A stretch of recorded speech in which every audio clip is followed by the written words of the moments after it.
भीड़-भाड़ वाले शहर में, जहां ट्रैफिक की लगातार गड़गड़ाहट और जल्दी में चलने वाले लोगों का शोर एक निरंतर पृष्ठभूमि बनाते थे, एक छोटा गंदा आवारा कुत्ता टॉमी निराशा के साथ भटक रहा था।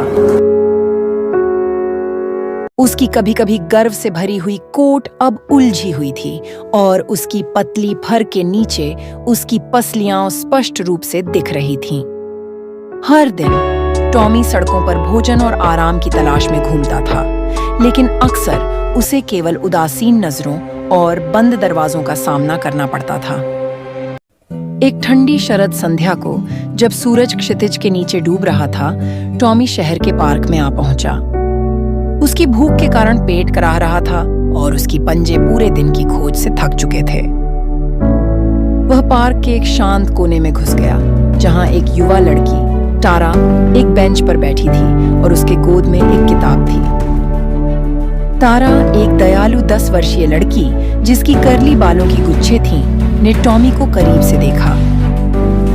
उसने पार्क में पहले भी टॉमी को देखा था, लेकिन कभी उसके इतने करीब नहीं आई थी। टॉमी की उदास दृष्टि देखकर उसकी आंखों में चिंता का भाव आ गया। बिना किसी संकोच के टारा ने अपनी बैग से एक सैंडविच निकाला जो उसने लंच के लिए बचाया था। उसने इसका एक टुकड़ा तोड़ा और टॉमी की ओर बढ़ाया। टॉमी ने खाना की गंध को सूंघा और धीरे धीरे नजदीक आया। उसने पेश किया गया टुकड़ा लिया और उसकी पूंछ थोड़ी सी हिल गई। टारा ने गर्मी से मुस्कुराते हुए टॉमी के पास बैठ गई। तुम भूखे लगते हो, उसने धीरे से कहा। क्या तुम्हें और चाहिए?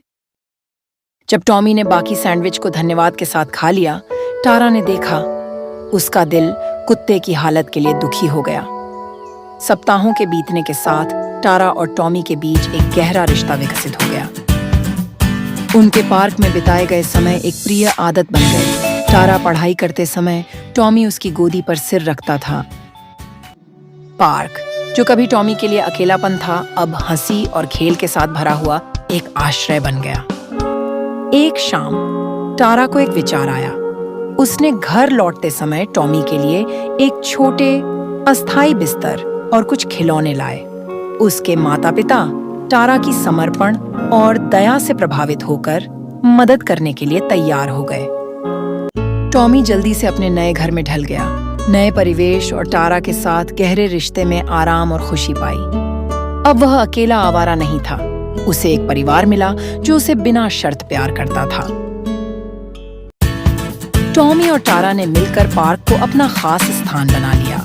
उनके साझा खुशियों और साथी के क्षण एक गहरी दया की शक्ति का प्रमाण बन गए। उनकी कहानी ने यह साबित किया कि कभी-कभी सबसे छोटे दया के कार्य भी सबसे गहरे और सुंदर संबंध बना सकते हैं, यह दिखाते हुए कि यहाँ तक कि सबसे अप्रत्याशित स्थानों पर भी दोस्ती खिल सकती है और फल फूल सकती है।